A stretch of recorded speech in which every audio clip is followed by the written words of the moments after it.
In corso il confronto tra Regioni e Governo, Federica chiede di riprogrammare le riaperture, in particolare per le attività chiuse da ottobre, di rivedere il sistema di monitoraggio. Si va avanti sulla scuola. Dal 1° aprile nuovo lockdown in Slovenia. Il governo di Lubiana ha deciso di chiudere da domani i valichi secondari. Le Friuli Venezia Giulia insorge, le chiusure devono essere concordate.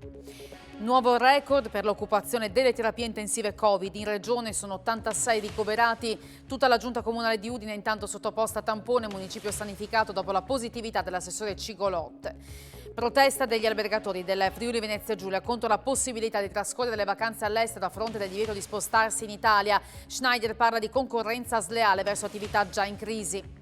Dino Zoffa, bianconero XXL, promuove Gotti e spiega basta parlare di coraggio, bisogna fare punti, all'Udinese a volte però manca il cambio di ritmo e su Musso, bravo ma che errore su Ibra.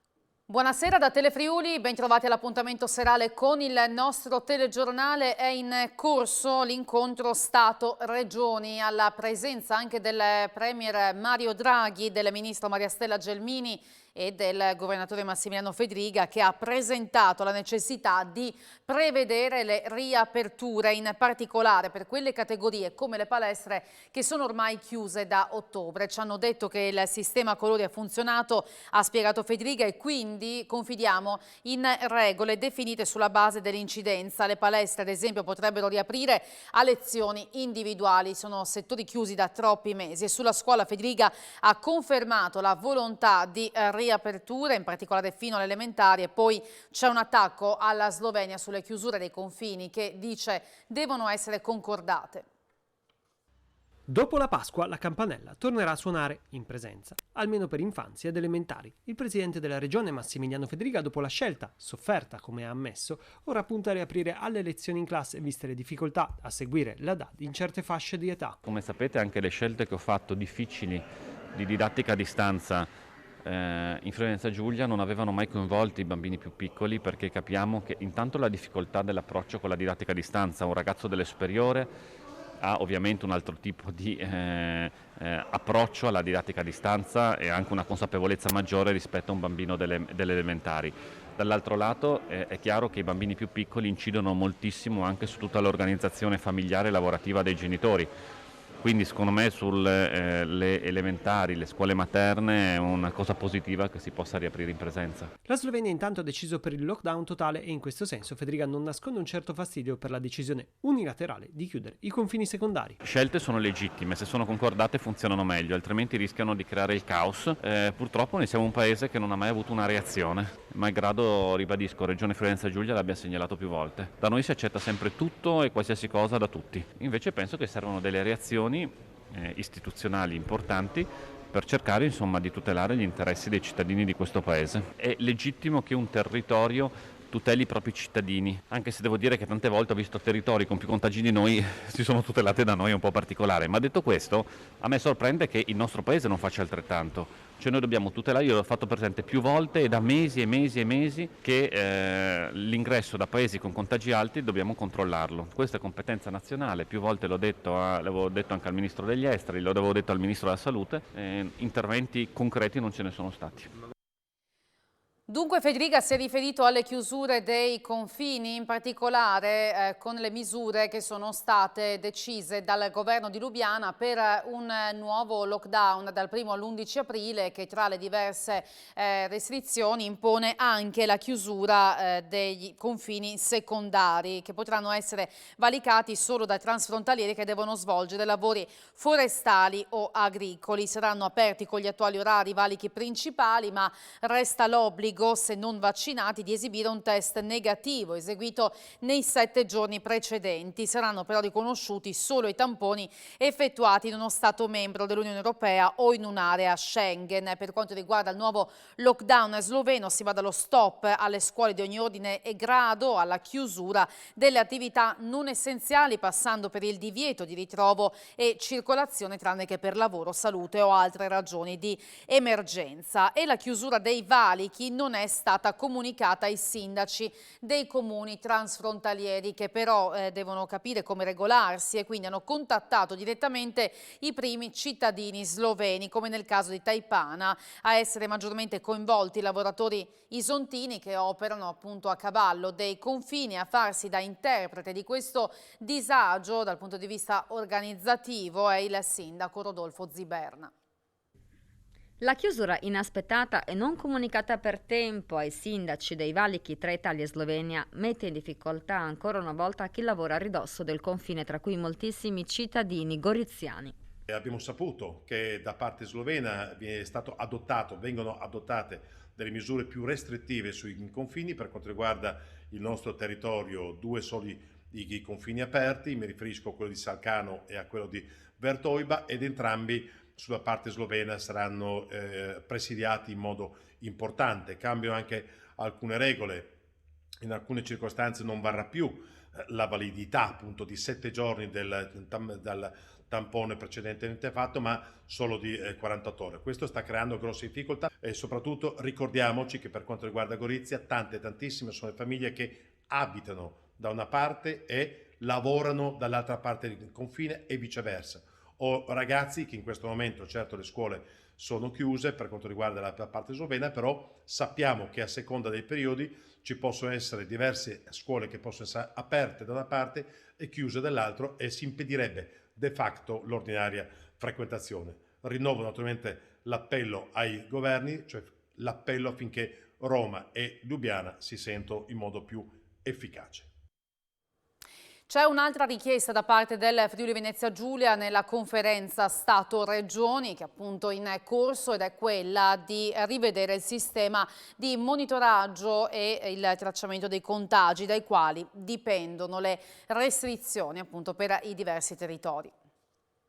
Essere ai vertici nazionali nella capacità di eseguire tamponi non deve rappresentare un boomerang. Questo uno dei temi sul tavolo della conferenza Stato-Regioni, alla presenza del Premier Draghi, iniziato nel tardo pomeriggio. Dal Friuli Venezia Giulia arriva a Roma un chiaro messaggio condiviso dal Presidente della Regione Massimiliano Fedriga e dal suo vice Riccardo Riccardi. C'è un problema del sistema di monitoraggio che deve cercare di essere più fedele rispetto a quando si calcola il contagio in relazione all'origine dei dati in termini temporali. Questo è uno dei problemi. L'altro problema è una definizione di una regola omogenea rispetto ai tamponi che si fanno, perché se io cerco il contagio lo trovo e più lo cerco più ne trovo. Quindi non è possibile che le misure conseguenti all'andamento dell'infezione siano correlati da un sistema di sorveglianza e di screening diverso. Questo è quello che sta accadendo e noi, siccome siamo tra le regioni che ne fanno di più, rischiamo di pagare un prezzo molto alto per questo. Quanto alle vaccinazioni, la nostra regione, che ad aprile attende altre 60.000 dosi, pone il problema del personale. Il governo aveva promesso 300 persone aggiuntive sulle 500 necessarie, ma ne ha garantite solo 50. Infine il dibattito sul vaccino russo Sputnik, in attesa dell'approvazione dell'EMA. Noi dobbiamo avere una linea nazionale, non si può tenere delle linee diverse una regione rispetto all'altra. Se ogni strumento efficace è validato dalle autorità scientifiche competenti, che consentano la possibilità di utilizzarlo ed averlo, io credo che sia giusto utilizzarlo. I dati di oggi intanto dicono che c'è un nuovo picco relativamente all'occupazione delle terapie intensive Covid in regione. Sono 86 infatti ricoverati, mai così tanti, 680 invece le persone ricoverate in altri reparti, 11 decessi su 2.841 tamponi molecolari rilevati, 257 nuovi casi con una percentuale di positività del 9%, 44 i casi rilevati su 679 test rapidi, il 6,48% del totale. I decessi registrati sono 11, le persone in isolamento scendono a 14.740. E tutta la giunta comunale di Udine è stata sottoposta a tampone. La sede municipale è stata sanificata dopo che un esponente dell'amministrazione è risultato positivo al Covid. Si tratta dell'assessore alla cultura Fabrizio Cigolotte, che ha raccontato di essersi sottoposto al test venerdì scorso dopo aver aver accusato dei sintomi, in particolare dopo essersi sentito spossato. Alla risultanza positiva del test sono state attivate tutte le procedure del caso e oltre a Palazzo Daronco sono stati sanificati anche gli uffici della sezione cultura di Palazzo Morpurgo, dove comunque il personale era già a casa in smart working. E in casa di riposo a Cordenons, la SP Arcobaleno, torna il contagio. Nonostante tutti gli ospiti e tutti gli operatori siano stati vaccinati, alcuni anche con la seconda dose, la struttura per anziani deve fare i conti con 7 casi emersi in seguito al tampone positivo di un ospite ricoverato in ospedale per altre patologie. Dal test antigenico sono emerse altre 6 positività, di cui 2 con leggeri sintomi. Dopo l'intervento dei medici dell'USCA sono in corso altri test anche sugli operatori. Facciamo i conti con questi nuovi casi, spiega il sindaco Andrea Delle Vedove, anche se al momento non ci sono conseguenze serie per nessuno. La situazione viene monitorata con il Dipartimento di Prevenzione di ASFO. Tante le persone in fila nel nuovo polo vaccinale in fiera a Pordenone già dalle 9 di questa mattina. Sentiamo le loro voci. Sì. Fatto il vaccino? Sì, ho fatto. Tutto bene, lo aspettava? Tutto bene e lo aspettavo bene che venga. Una punturina neanche di ape e non si sente niente. Lo aspettava da tempo? Sì, quando si ha una certa età tutto è bene quello che arriva. Era atteso, sì, perché qua si ha paura. Ho già avuto mio fratello che ha avuto il virus, pertanto ha fatto già 3 mesi di ospedale, per fortuna se l'è cavata e io ho paura. Era tanto che si aspettava i fragili, anche in ritardo. Lei che problematiche ha particolari? Fibrosi. Ecco, vedeva magari altre categorie passarle avanti e insomma, come reagiva a questo? Specialmente gli universitari, i magistrati. Quella è stata una vergogna. Comunque hanno fermato, va bene così. È AstraZeneca perché comunque rientro nella categoria degli insegnanti. Perché io l'avevo prenotato e avevo il 17 l'appuntamento a Spilimbergo, poi c'era stato il blocco e di conseguenza è slittato, per cui ho fatto oggi appena avuto l'appuntamento. Electrolux si prepara alla vaccinazione dei propri dipendenti su base volontaria nei siti produttivi italiani, tra questi c'è Porcia. Sta per prendere avvio la campagna vaccinale all'interno dei siti italiani di Electrolux. La multinazionale svedese, con un sito a Porcia, partecipa così alla campagna vaccinale per contrastare la diffusione del Covid-19, aderendo ai protocolli attuativi sottoscritti tra Confindustria, parti sociali e istituzioni e offrendo ai propri dipendenti, su base volontaria e secondo i criteri di priorità previsti dalla legge, la possibilità di vaccinarsi all'interno degli ambienti di lavoro. L'azienda sta lavorando per definire tutti i dettagli del piano vaccinazione. Saranno allestite aree sanitarie dedicate dove i medici competenti e altro personale sanitario effettueranno le vaccinazioni, oltre ad aree idonee all'attesa e allo stazionamento per l'osservazione dopo l'inoculazione. L'avvio del piano vaccinale sarà preceduto da una campagna informativa che vedrà anche il supporto dei medici competenti. L'attuazione dei protocolli e del piano vaccinale sarà subordinata all'effettiva disponibilità delle dosi vaccinali, mentre le modalità di adesione e di attuazione del piano vaccinale saranno comunicate ai dipendenti nelle singole sedi di Electrolux in Italia. Contribuire a uno stile di vita migliore, fa sapere l'azienda in una nota, è lo scopo di Electrolux, un obiettivo che in tempi di pandemia acquisisce un valore ancora maggiore e che spinge l'azienda ad avere un ruolo importante nel favorire una rapida ed efficace immunizzazione del maggior numero di persone possibile per poter tornare presto a una nuova normalità. Protestano gli albergatori del Friuli Venezia Giulia contro la possibilità di trascorrere le vacanze all'estero. Per la presidente di Federalberghi, Paola Schneider, si tratta di concorrenza sleale nei confronti di attività che stanno soffrendo una crisi mai vista. O tutti o nessuno è il grido che gli albergatori del Friuli Venezia Giulia, insieme a quelli del resto d'Italia, vogliono far sentire alla categoria di tutta Europa, apprendendo che per le vacanze pasquali ci si può spostare all'estero per turismo, ovviamente nei paesi dove permesso, e quindi è possibile uscire dal proprio comune e anche dalla regione per raggiungere la meta prescelta tra quelle possibili. Ma al di là della ricerca di solidarietà tra i colleghi, la voce si leva alta per raggiungere i governi d'Europa e ottenere una linea di condotta uguale per tutti. Siamo molto arrabbiati, spiega la presidente di Federalberghi del Friuli Venezia Giulia, Paola Schneider, perché stiamo tenendo chiuse le attività per essere pronti all'avvio della stagione estiva. Questa concorrenza sleale ci può portare definitivamente alla rovina e proprio non ci stiamo a subire questa situazione. Tra l'altro, continua Schneider, i ristori nazionali tanto sperati, la cui cifra a disposizione si aggira sui 30 miliardi di euro, coprono solo dal 2 al 5% le perdite subite. A livello regionale la quota messa a disposizione in 3 tranche è di 70 milioni di euro ed è destinata a chi ha più del 30% di perdita.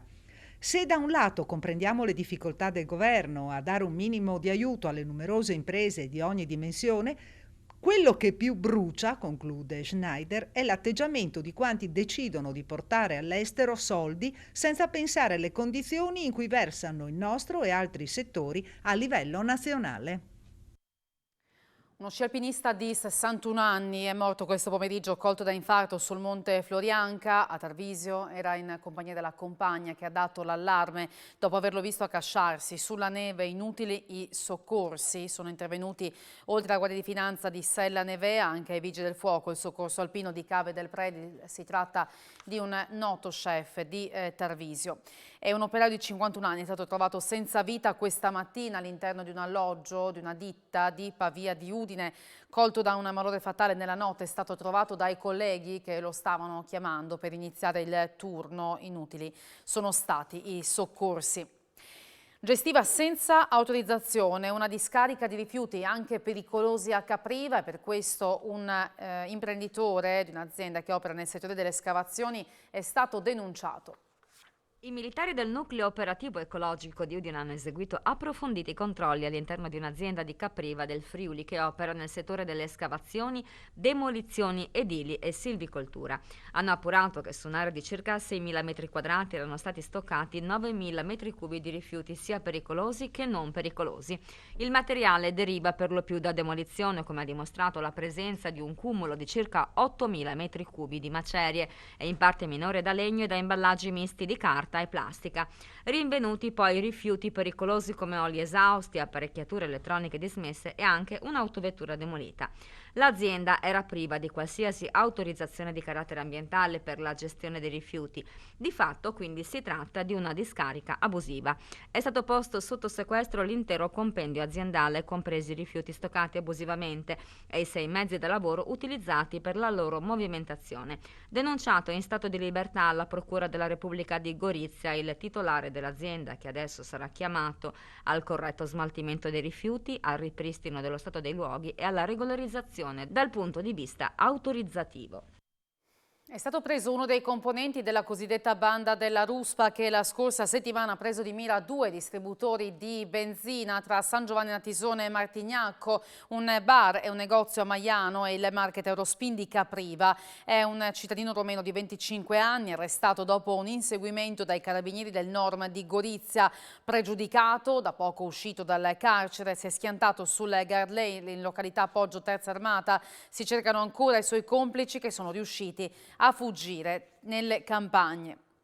È stata chiusa per diverse ore, poi riaperta l'ex strada provinciale 72 sul ponte del Tagliamento a Preone per una perdita di gas causata dalla rottura di una tubazione durante i lavori in fase di esecuzione sulla carreggiata dopo appunto la chiusura della condotta tranciata che trasporta gas metano. La strada è stata riaperta. Come lo scorso anno, in questo periodo di zona rossa e con l'arrivo della bella stagione, i vivai sono presi nuovamente d'assalto. Si cercano piante per balconi, piante officinali e tutto il necessario per l'orto di casa.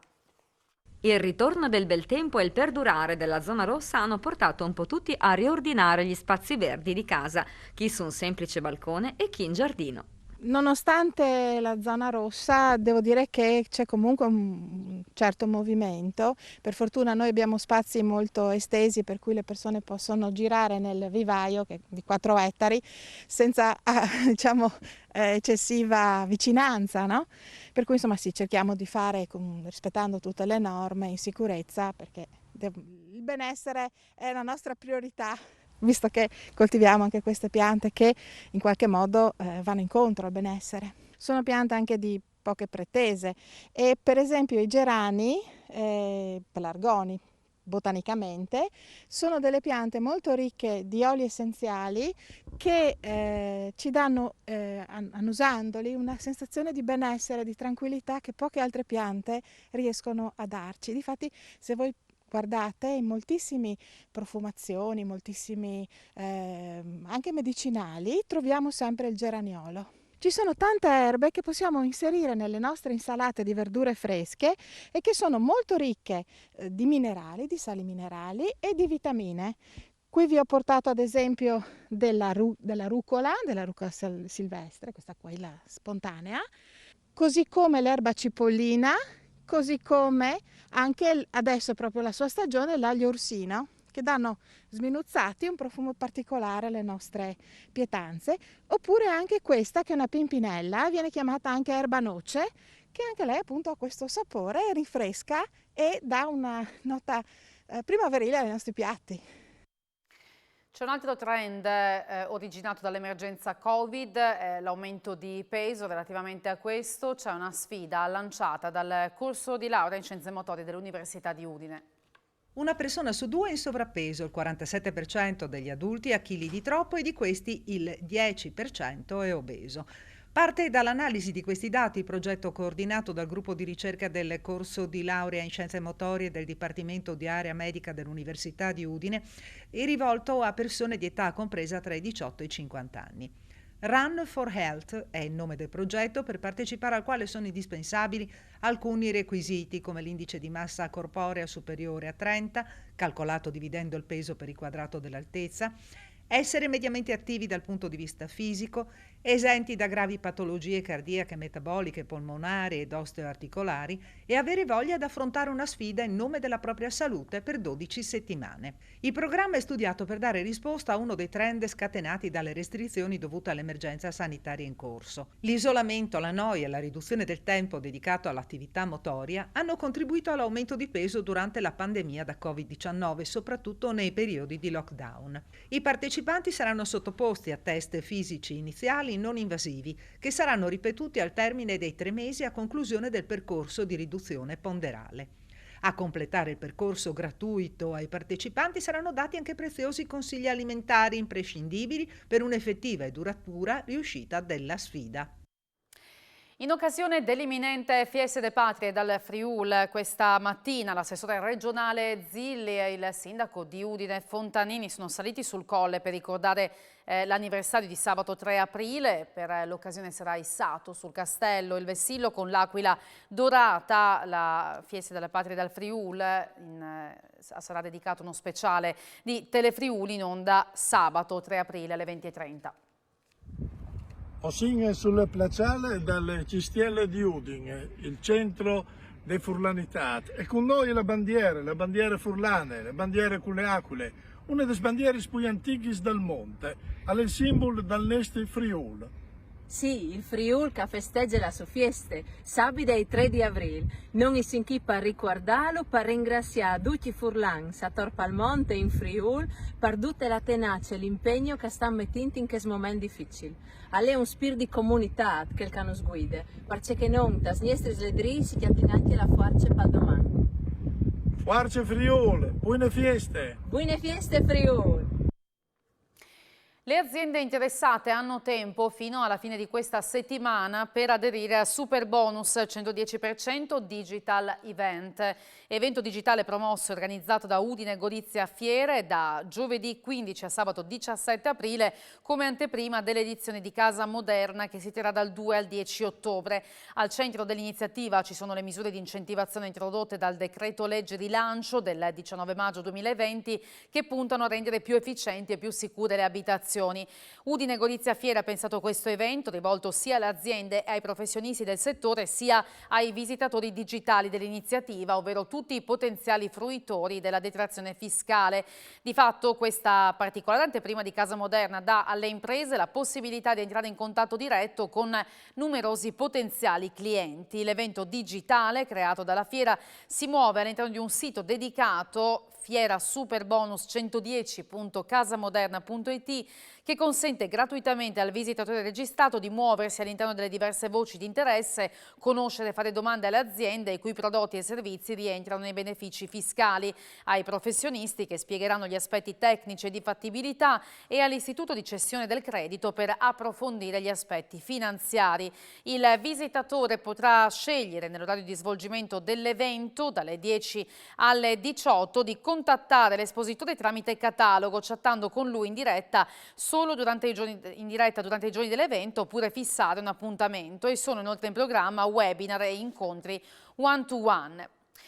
C'è un traguardo storico che riguarda i restauratori per i beni culturali che ora sono inseriti in un elenco unico ufficiale pubblicato sul portale del Ministero per i beni culturali, con il pieno riconoscimento di questa professione della cultura. E questo il commento di Francesca Comello, capo categoria di Confartigianato Restauro FVG, all'indomani della pubblicazione da parte del Ministero dell'elenco di coloro che oggi hanno i titoli per essere definiti restauratori. È il risultato di una battaglia pluridecennale condotta da Confartigianato Restauro. In chiusura lo sport, a Bianconero XXL questa sera spazio a una nostra intervista a Dino Zoff, che ci parlerà del futuro di Gotti secondo lui, ma anche di quello che il tecnico sta mostrando. Non si parla di coraggio, ma è una squadra forse alle volte un po' compassata, così ha detto Zoff riferendosi all'Udinese. Ha parlato anche di Musso, l'anticipazione di intervista andrà in onda tra poco a Sport FVG, spazio anche all'esordio di Felipe alla Manzanese, al weekend di basket e poi alla ginnastica, allo sci alpino e al canottaggio. Ed è tutto per questa sera, grazie per aver seguito il nostro telegiornale, vi auguro un buon proseguimento di serata su Telefriuli.